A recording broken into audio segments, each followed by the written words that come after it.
Dr. Jack-o'-lantern.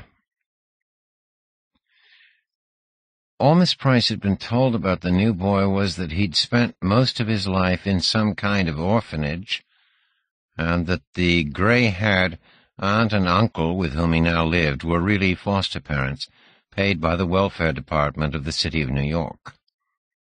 A less dedicated or less imaginative teacher might have pressed for more details, but Miss Price was content with the rough outline. It was enough, in fact, to fill her with a sense of mission that shone from her eyes as plain as love from the first morning he joined the 4th grade. He arrived early and sat in the back row, his spine very straight, his ankles crossed precisely under the desk, and his hands folded on the very center of its top, as if symmetry might make him less conspicuous. And while the other children were filing in and settling down, he received a long, expressionless stare from each of them. "We have a new classmate this morning," Miss Price said, laboring the obvious in a way that made everybody want to giggle. "His name is Vincent Sabella, and he comes from New York City. I know we'll all do our best to make him feel at home." This time they all swung around to stare at once, which caused him to duck his head slightly and shift his weight from one buttock to the other. Ordinarily, the fact of someone's coming from New York might have held a certain prestige, for to most of the children the city was an awesome adult place that swallowed up their fathers every day, and which they themselves were permitted to visit only rarely in their best clothes as a treat. But anyone could see at a glance that Vincent Sabella had nothing whatever to do with skyscrapers. Even if you could ignore his tangled black hair and gray skin, his clothes would have given him away. Absurdly new corduroys, absurdly old sneakers, and a yellow sweatshirt much too small, with the shredded remains of a Mickey Mouse design stamped on its chest. Clearly, he was from the part of New York that you had to pass through on the train to Grand Central, the part where people hung bedding over their windowsills and leaned out on it all day in a trance of boredom, and where you got vistas of straight, deep streets, one after another, all alike in the clutter of their sidewalks and all swarming with gray boys at play in some desperate kind of ball game. The girls decided that he wasn't very nice and turned away, but the boys lingered in their scrutiny, looking him up and down with faint smiles. This was the kind of kid they were accustomed to thinking of as tough, the kind whose stares had made all of them uncomfortable at one time or another in unfamiliar neighborhoods. Here was a unique chance for retaliation. "What would you like us to call you, Vincent?" Miss Price inquired. "I mean, do you prefer Vincent or Vince or what?" It was purely an academic question. Even Miss Price knew that the boys would call him Sabella, and that the girls wouldn't call him anything at all. "Vinny's okay," he said in a strange, croaking voice that had evidently yelled itself hoarse down the ugly streets of his home. "I'm afraid I didn't hear you," she said, craning her pretty head forward and to one side so that a heavy lock of hair swung free of one shoulder. "Did you say Vince?" "Vinny, I said," he said again, squirming. "Vincent, is it? All right, then, Vincent." A few of the class giggled, but nobody bothered to correct her. It would be more fun to let the mistake continue. "I won't take time to introduce you to everyone by name, Vincent," Miss Price went on, "because I think it would be simpler just to let you learn the names as we go along, don't you? Now, we won't expect you to take any real part in the work for the first day or so. Just take your time, and if there's anything you don't understand, why, don't be afraid to ask."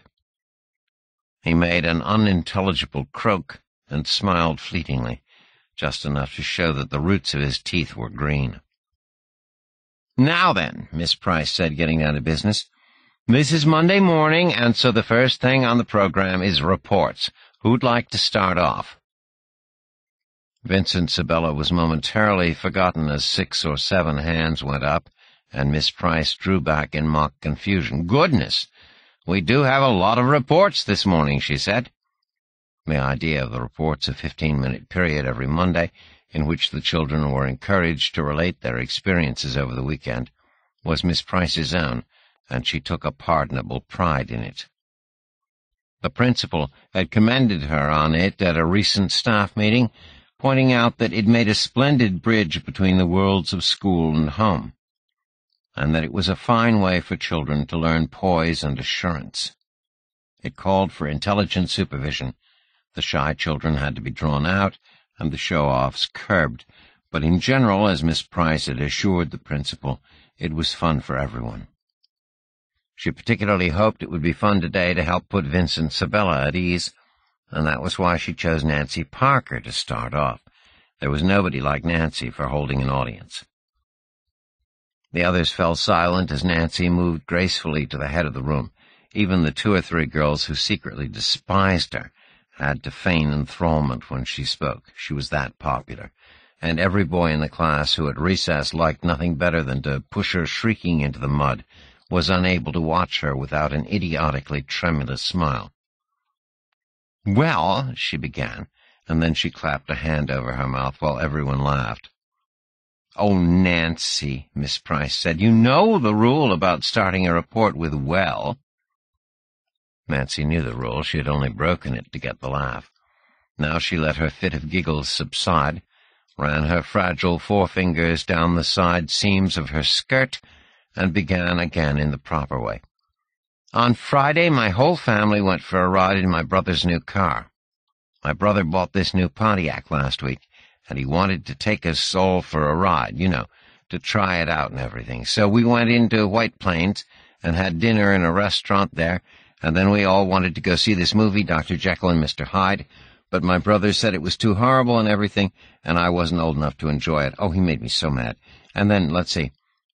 On Saturday, I stayed home all day and helped my mother make my sister's wedding dress. My sister's engaged to be married, you see, and my mother's making this wedding dress for her. So we did that, and then on Sunday, this friend of my brother's came over for dinner, and then they both had to get back to college that night, and I was allowed to stay up late and say goodbye to them and everything, and I guess that's all." She always had a sure instinct for keeping her performance brief, or rather, for making it seem briefer than it really was. "Very good, Nancy," Miss Price said. "Now who's next?" Warren Berg was next, deliberately hitching up his pants as he made his way down the aisle. "On Saturday I went over to Bill Stringer's house for lunch," he began in his direct man-to-man style, and Bill Stringer wriggled bashfully in the front row. Warren Berg and Bill Stringer were great friends, and their reports often overlapped. "And then after lunch, we went into White Plains on our bikes, only we saw Dr. Jekyll and Mr. Hyde." Harry nodded his head in Nancy's direction, and Nancy got another laugh by making a little whimper of envy. "It was real good, too," he went on with mounting excitement. "It's all about this guy who—" "About a man who," Miss Price corrected. "About a man who mixes up this chemical like that he drinks, and whenever he drinks this chemical, he changes into this real monster-like. You see him drink this chemical, and then you see his hands start to get all scales all over them, like a reptile and everything. And then you see his face start to change into this real horrible-looking face with fangs and all, sticking out of his mouth." All the girls shuddered in pleasure. "Well," Miss Price said, "I think Nancy's brother was probably wise in not wanting her to see it. What did you do after the movie, Warren?" There was a general "ah" of disappointment. Everyone wanted to hear more about the scales and fangs, but Miss Price never liked to let the reports degenerate into accounts of movies. Warren continued without much enthusiasm. All they had done after the movie was fool around Bill Stringer's yard until supper time.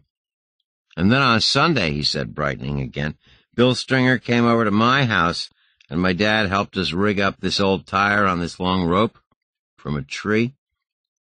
There's this steep hill down behind my house, you see, this ravine-like, and we hung this tire so that what you do is you take the tire and run a little ways and then lift your feet, and you go swinging way, way out over the ravine and back again." "That sounds like fun," Miss Price said, glancing at her watch. "Oh, it's fun, all right," Warren conceded. But then he hitched up his pants again and added with a puckering of his forehead, "Of course, it's pretty dangerous. You let go of that tire or anything, you'd get a bad fall. Hit a rock or anything, you'd probably break your leg or your spine. But my dad said he trusted us both to look out for our own safety." "Well, I'm afraid that's all we'll have time for, Warren," Miss Price said. "Now there's just time for one more report. Who's ready? Arthur Cross?" There was a soft groan because Arthur Cross was the biggest dope in class, and his reports were always a bore. This time it turned out to be something tedious about going to visit his uncle on Long Island. At one point he made a slip. He said "boatermoot" instead of motorboat, and everyone laughed with the particular edge of scorn they reserved for Arthur Cross. But the laughter died abruptly when it was joined by a harsh, dry croaking from the back of the room. Vincent Sabella was laughing too, green teeth and all, and they all had to glare at him till he stopped. When the reports were over, everyone settled down for school. It was recess time before any of the children thought much about Vincent Sabella again, and then they thought of him only to make sure he was left out of everything. He wasn't in the group of boys that clustered around the horizontal bar to take turns at skinning the cat, or the group that whispered in a far corner of the playground, hatching a plot to push Nancy Parker in the mud. Nor was he in the larger group, of which even Arthur Cross was a member, that chased itself in circles in a frantic variation of the game of tag. He couldn't join the girls, of course, or the boys from other classes, and so he joined nobody. He stayed on the apron of the playground, close to school, and for the first part of the recess he pretended to be very busy with the laces of his sneakers. He would squat to undo and retie them, straighten up and take a few experimental steps in a springy, athletic way, and then get down and go to work on them again. After 5 minutes of this, he gave it up, picked up a handful of pebbles, and began shying them at an invisible target several yards away. That was good for another 5 minutes, but then there were still 5 minutes left, and he could think of nothing to do but stand there, first with his hands in his pockets, then with his hands on his hips, and then with his arms folded in a manly way across his chest. Miss Price stood watching all this from the doorway, and she spent the full recess wondering if she ought to go out and do something about it. She guessed it would be better not to. She managed to control the same impulse at recess the next day, and every other day that week, though every day it grew more difficult. But one thing she could not control was a tendency to let her anxiety show in class. All Vincent Sabella's errors in school work were publicly excused, even those having nothing to do with his newness, and all his accomplishments were singled out for special mention. Her campaign to build him up was painfully obvious, and never more so than when she tried to make it subtle. Once, for instance, in explaining an arithmetic problem, she said, "Now, suppose Warren Berg and Vincent Sabella went to the store with 15 cents each, and candy bars cost 10 cents. How many candy bars would each boy have?" By the end of the week, he was well on the way to becoming the worst possible kind of teacher's pet, a victim of the teacher's pity. On Friday, she decided the best thing to do would be to speak to him privately and try to draw him out. She could say something about the pictures he had painted in art class. That would do for an opening. And she decided to do it at lunchtime. The only trouble was that lunchtime, next to recess, was the most trying part of Vincent Sabella's day. Instead of going home for an hour as the other children did, he brought his lunch to school in a wrinkled paper bag and ate it in the classroom, which always made for a certain amount of awkwardness. The last children to leave would see him still seated apologetically at his desk, holding his paper bag, and anyone who happened to straggle back later for a forgotten hat or sweater would surprise him in the middle of his meal, perhaps shielding a hard-boiled egg from view or wiping mayonnaise from his mouth with a furtive hand.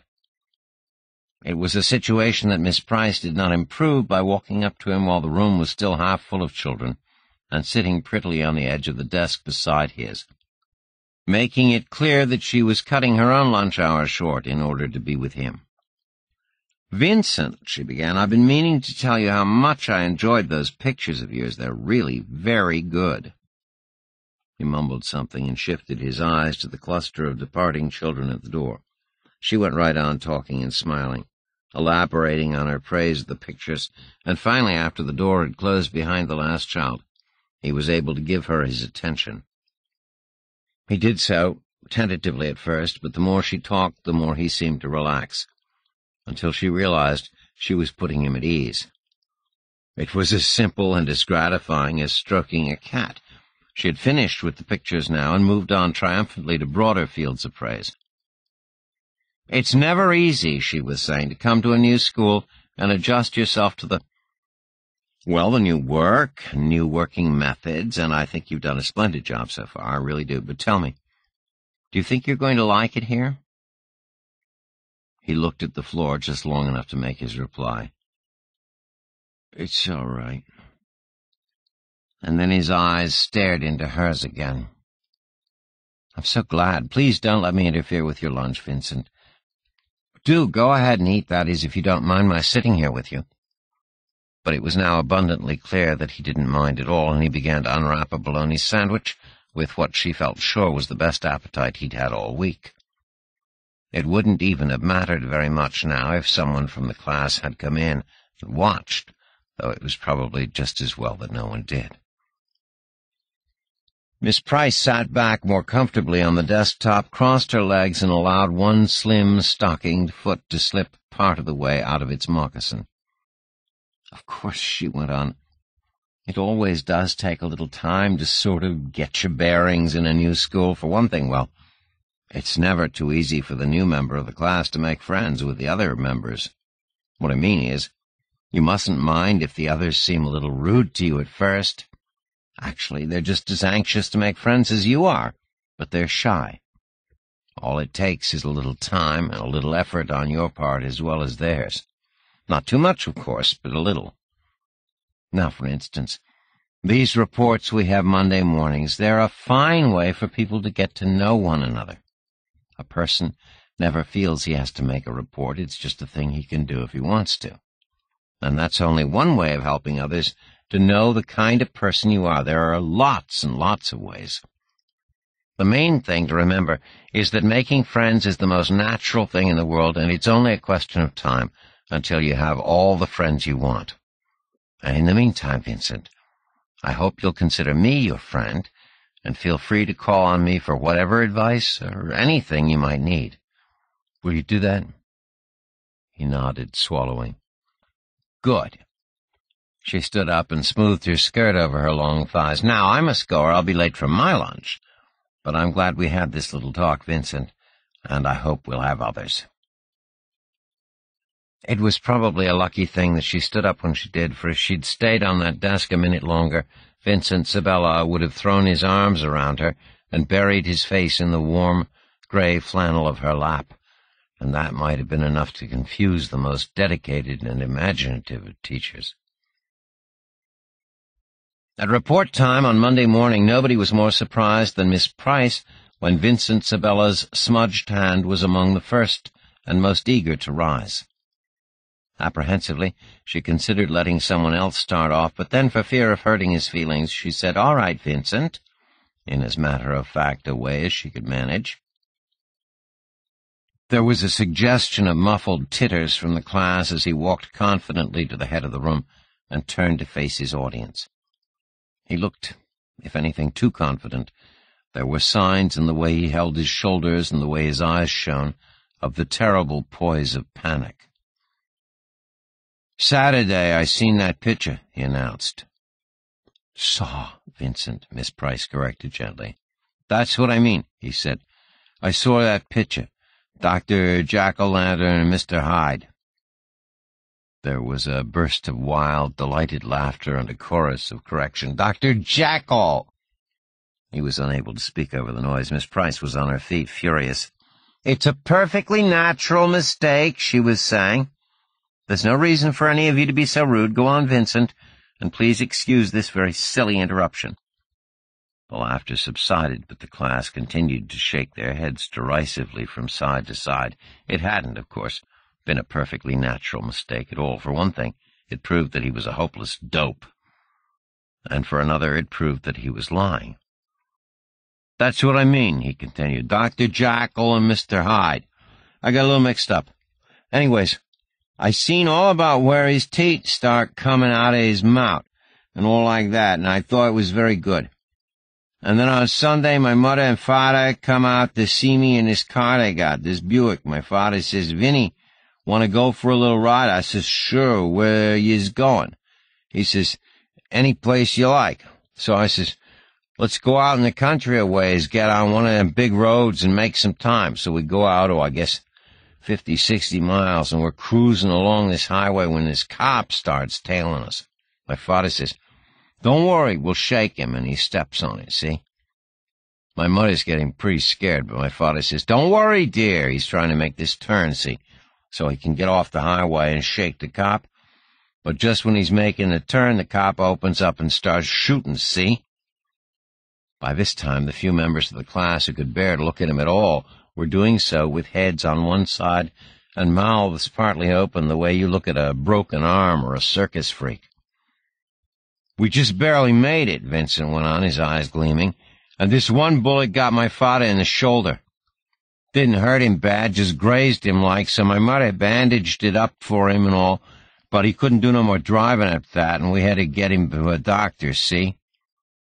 So my father says, 'Vinny, you think you can drive a ways?' I says, 'Sure, if you show me how.' So he showed me how to work the gas and the brake and all like that, and I drove to the doctor. My mother says, 'I'm proud of you, Vinny, driving all by yourself.' So anyways, we got to the doctor, got my father fixed up and all, and then he drove us back home." He was breathless. After an uncertain pause, he said, "And that's all." Then he walked quickly back to his desk, his stiff new corduroy pants whistling faintly with each step. "Well, that was very entertaining, Vincent," Miss Price said, trying to act as if nothing had happened. "Now, who's next?" But nobody raised a hand. Recess was worse than usual for him that day. At least it was until he found a place to hide, a narrow concrete alley, blind except for several closed fire exit doors that cut between two sections of the school building. It was reassuringly dismal and cool in there. He could stand with his back to the wall and his eyes guarding the entrance, and the noises of recess were as remote as the sunshine. But when the bell rang, he had to go back to class, and in another hour it was lunchtime. Miss Price left him alone until her own meal was finished. Then, after standing with one hand on the doorknob for a full minute to gather courage, she went in and sat down beside him for another little talk, just as he was trying to swallow the last of a pimento cheese sandwich. "Vincent," she began, "we all enjoyed your report this morning, but I think we would have enjoyed it more, a great deal more, if you'd told us something about your real life instead. I mean," she hurried on, "for instance, I noticed you were wearing a nice new windbreaker this morning. It is new, isn't it? And did your aunt buy it for you over the weekend?" He did not deny it. "Well, then, why couldn't you have told us about going to the store with your aunt and buying the windbreaker and whatever you did afterwards? That would have made a perfectly good report." She paused, and for the first time looked steadily into his eyes. "You do understand what I'm trying to say, don't you, Vincent?" He wiped crumbs of bread from his lips, looked at the floor, and nodded. "And you'll remember next time, won't you?" He nodded again. "Please, may I be excused, Miss Price?" "Of course you may." He went to the boys' lavatory and vomited. Afterwards he washed his face and drank a little water, and then he returned to the classroom. Miss Price was busy at her desk now and didn't look up. To avoid getting involved with her again, he wandered out to the cloakroom and sat on one of the long benches where he picked up someone's discarded overshoe and turned it over and over in his hands. In a little while he heard the chatter of returning children, and to avoid being discovered there, he got up and went to the fire exit door. Pushing it open, he found that it gave onto the alley he had hidden in that morning, and he slipped outside. For a minute or two, he just stood there, looking at the blankness of the concrete wall, Then he found a piece of chalk in his pocket and wrote out all the dirty words he could think of, in block letters a foot high. He had put down 4 words and was trying to remember a 5th when he heard a shuffling at the door behind him. Arthur Cross was there, holding the door open and reading the words with wide eyes. "Boy," he said in an awed half-whisper. "Boy, you're going to get it. You're really going to get it." Startled and then suddenly calm, Vincent Sabella palmed his chalk, hooked his thumbs in his belt, and turned on Arthur with a menacing look. "Yeah?" he inquired. "Who's going to squeal on me?" "Well, nobody's going to squeal on you," Arthur Cross said uneasily. "But you shouldn't go around writing." "All right," Vincent said, advancing a step. His shoulders were slumped, his head thrust forward, and his eyes narrowed like Edward G. Robinson. "All right. That's all I want to know. I don't like squealers, understand?"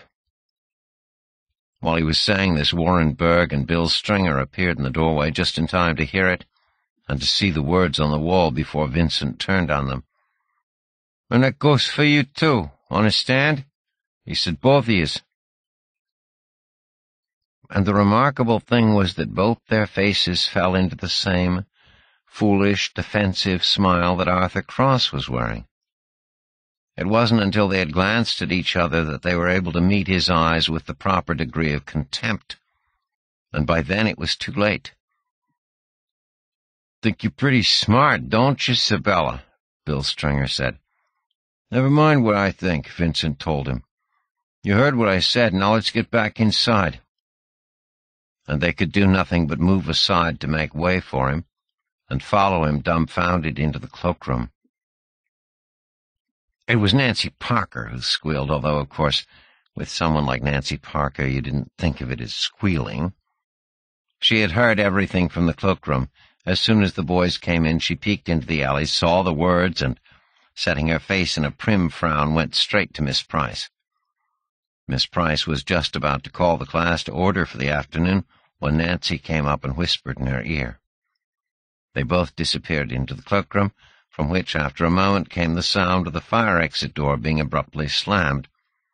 And when they returned to class, Nancy was flushed with righteousness, Miss Price very pale. No announcement was made. Classes proceeded in the ordinary way all afternoon, though it was clear that Miss Price was upset, and it wasn't until she was dismissing the children at 3 o'clock that she brought the thing into the open. "Will Vincent Sabella please remain seated?" She nodded at the rest of the class. "That's all." While the room was clearing out, she sat at her desk, closed her eyes, and massaged the frail bridge of her nose with thumb and forefinger, sorting out half-remembered fragments of a book she had once read on the subject of seriously disturbed children. Perhaps, after all, she should never have undertaken the responsibility of Vincent Sabella's loneliness. Perhaps the whole thing called for the attention of a specialist. She took a deep breath. "Come over here and sit beside me, Vincent," she said. And when he had settled himself, she looked at him. "I want you to tell me the truth. Did you write those words on the wall outside?" He stared at the floor. "Look at me," she said, and he looked at her. She had never looked prettier, her cheeks slightly flushed, her eyes shining, and her sweet mouth pressed into a self-conscious frown. "First of all," she said, handing him a small enameled basin streaked with poster paint, "I want you to take this to the boys' room and fill it with hot water and soap." He did as he was told, and when he came back carrying the basin carefully to keep the suds from spilling, she was sorting out some old rags in the bottom drawer of her desk. "Here," she said, selecting one and shutting the drawer in a businesslike way, "this will do. Soak this up." She led him back to the fire exit and stood in the alley, watching him silently while he washed off all the words. When the job had been done and the rag and basin put away, they sat down at Miss Price's desk again. "I suppose you think I'm angry with you, Vincent," she said. "Well, I'm not. I almost wish I could be angry. That would make it much easier, but instead, I'm hurt. I've tried to be a good friend to you, and I thought you wanted to be my friend, too.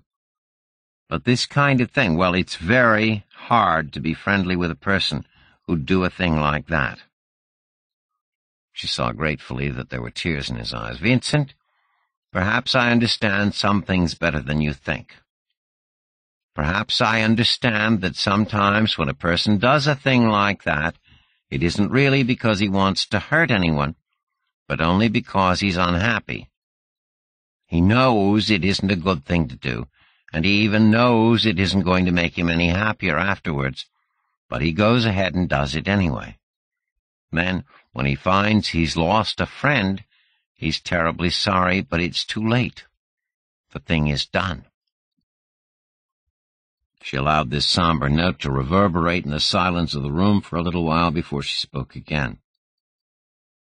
I won't be able to forget this, Vincent, but perhaps, just this once, we can still be friends, as long as I understand that you didn't mean to hurt me.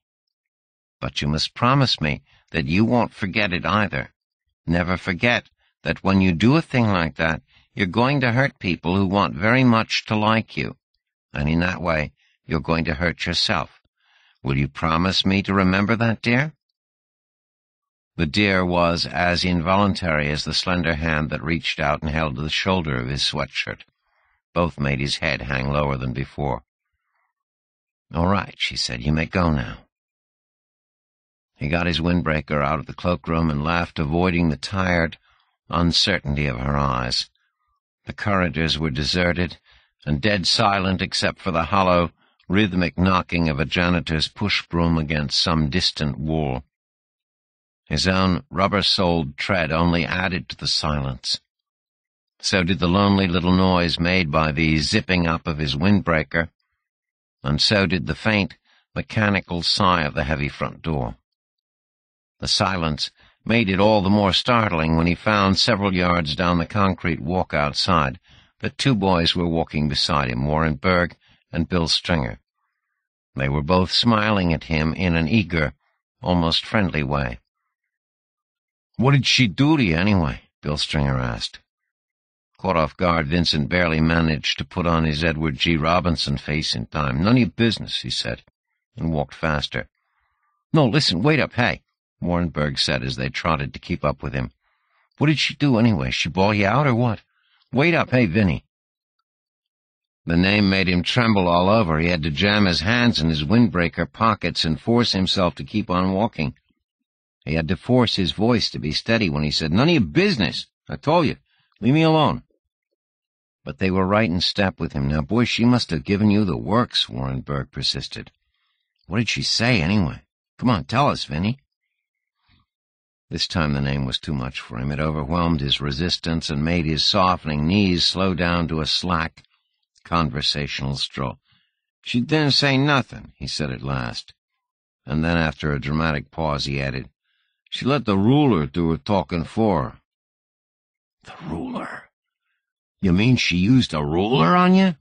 Their faces were stunned, either with disbelief or admiration, and it began to look more and more like admiration as they listened. "On the knuckles," Vincent said through tightening lips. 5 times on each hand. She says, 'Make a fist, lay it out here on the desk.' Then she takes the ruler out and whop, whop, whop. 5 times. You think that don't hurt, you're crazy." Miss Price, buttoning her polo coat as the front door whispered shut behind her, could scarcely believe her eyes. This couldn't be Vincent Sabella. This perfectly normal, perfectly happy boy on the sidewalk ahead of her, flanked by attentive friends. But it was, and the scene made her want to laugh aloud with pleasure and relief. He was going to be all right after all, for all her well-intentioned groping in the shadows. She could never have predicted a scene like this, and certainly could never have caused it to happen. But it was happening, and it just proved once again that she would never understand the ways of children. She quickened her graceful stride and overtook them, turning to smile down at them as she passed. "Good night, boys," she called, intending it as a kind of cheerful benediction. And then, embarrassed by their 3 startled faces, she smiled even wider and said, "Goodness, it is getting colder, isn't it?" "That windbreaker of yours looks nice and warm, Vincent. I envy you." Finally, they nodded bashfully at her. She called good night again, turned, and continued on her way to the bus stop. She left a profound silence in her wake. Staring after her, Warren Berg and Bill Stringer waited until she had disappeared around the corner before they turned on Vincent Sabella. "Ruler my eye," Bill Stringer said. "Ruler my eye." He gave Vincent a disgusted shove that sent him stumbling against Warren Berg, who shoved him back. "Geez, you lie about everything, don't you, Sabella? You lie about everything." Jostled off balance, keeping his hands tight in the windbreaker pockets, Vincent tried in vain to retain his dignity. "Think I care if yous believe me?" he said. And then, because he couldn't think of anything else to say, he said it again. "Think I care if yous believe me?" But he was walking alone. Warren Berg and Bill Stringer were drifting away across the street, walking backwards in order to look back on him with furious contempt. "Just like the lies you told about the policeman shooting your father," Bill Stringer called. "Even movies he lies about," Warren Berg put in, and suddenly doubling up with artificial laughter, he cupped both hands to his mouth and yelled, "Hey, Dr. Jack-o'-lantern!" It wasn't a very good nickname, but it had an authentic ring to it. The kind of a name that might spread around, catch on quickly, and stick. Nudging each other, they both took up the cry. "What's the matter, Dr. Jack-o'-lantern? Why don't you run on home with Miss Price, Dr. Jack-o'-lantern? So long, Dr. Jack-o'-lantern." Vincent Sabella went on walking, ignoring them, waiting until they were out of sight. Then he turned and retraced his steps all the way back to school, around, through the playground, and back to the alley, where the wall was still dark in spots from the circular scrubbing of his wet rag. Choosing a dry place, he got out his chalk and began to draw a head with great care in profile, making the hair long and rich, and taking his time over the face, erasing it with moist fingers and reworking it until it was the most beautiful face he had ever drawn. A delicate nose, slightly parted lips, an eye with lashes that curved as gracefully as a bird's wing. He paused to admire it with a lover's solemnity. Then from the lips he drew a line that connected with a big speech balloon, and in the balloon he wrote, so angrily that the chalk kept breaking in his fingers, every one of the words he had written that noon. Returning to the head, he gave it a slender neck and gently sloping shoulders. And then, with bold strikes, he gave it the body of a naked woman, great breasts with hard little nipples, a trim waist, a dot for a navel, wide hips and thighs that flared around a triangle of fiercely scribbled pubic hair. Beneath the picture, he printed its title, Miss Price. He stood there looking at it for a little while, breathing hard, and then he went home.